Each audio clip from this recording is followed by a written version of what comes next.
महाय आई से बोलता श्री रघुनाथा सीता विरहे संभ्राम तताय कुसो धावे तो पर्वताय पर्वत माता वृक्षासी।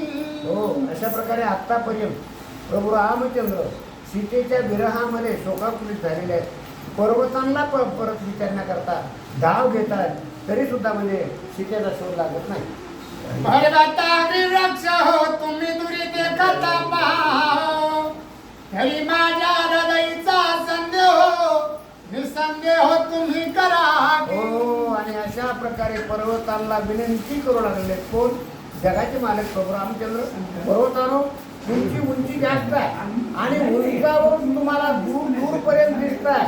त्याकरता माझी सीता जर कुठे पण तुम्हाला दिसत असेल तर त्या सीतेपर्यंत माझ्या अंतःकरणाचा जो संदेश आहे तो संदेश तुम्ही पाठवावा. अशा प्रकारे प्रभू रामचंद्र शोक करीत आहे. म्हणाल तू कोणाचा कोण तरी मी राम दशरथाचा आहे. हो, सीता वियोग विरहाचा अति दुःखाचा पर्वतांना पर्वत. प्रभू रामचंद्र विनंती करू लागलेत आणि सांगतायत, बाबांनो, तुम्ही जर असं विचारताल की आम्हाला सांगणारा, आमच्याकडून माहिती घेणारा तू कोण, अगोदर तुझ्या ओळखच करून दिली नाही तर तुला आम्ही सहकार्य का करावं, असं जर तुमची भावना असेल तर मी राजा दशरथाचा मुलगा ज्याला राम म्हणतात असा मी तो राम आहे. अशा प्रकारे स्वतःची माहिती आणि पर्वतांना सांगू लागले. सीता म्हणाला हे कैसी तिची आणि या स्वरूपाशी. हो, मी सांगेन तुम्हापाशी यथार्थेची सुचिन्ह.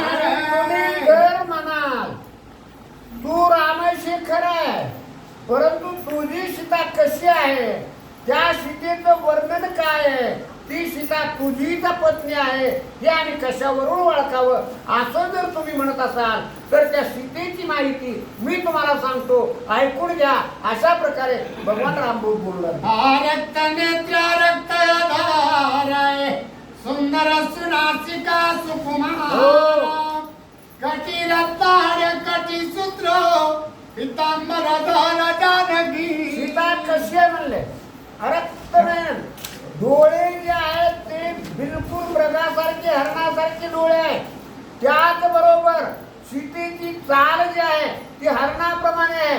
पवित्र पितांबर अशा प्रकारचे धारण केलेला अशा प्रकारचं वर्णन सीतेचं सांगा. ऐसिया लावण्याची खाणी तुम्हा माझी देखील कोणी. हो, हे सांगावी माझा लागुण तिची दावणी मी करीन. हो, आणि अशा प्रकारची लावण्य मूर्ती, लावण्य खाणी असणारी जी सीता आहे ती सीता जर तुमच्यापैकी कुणी पाहिली असेल तर तिचा निरोप मात्र मला द्यावा. अशा प्रकारे भगवान प्रभू अशा प्रकारे पर्वतांना विनंती करतात. वायुने वृक्ष पल्लवडोलती श्रीराम म्हणे वृक्ष माझा बोलाविती. हो, पायसे म्हणून यातया प्रतिदावन वेगवृत्ती स्वयंजाय. हो, आणि वाऱ्यामुळं वृक्ष हलतायत. ही निसर्ग आहे, प्रकृती आहे, निसर्गाचं कार्य सुरू आहे. हे पाहून सुद्धा प्रभू रामचंद्राला काय होऊ लागलंय, त्यांच्याविषयी मत्सर होऊ लागला. अरे, ही माझी टिंगल करतायत, मला पाहून बोलतायत, डोलतायत, माझी नक्कल करतायत. अशा प्रकारे प्रभू रामचंद्राला दुःख होऊ लागले. येथे न भेटता सीता परम दुःख श्री रघुनाथा.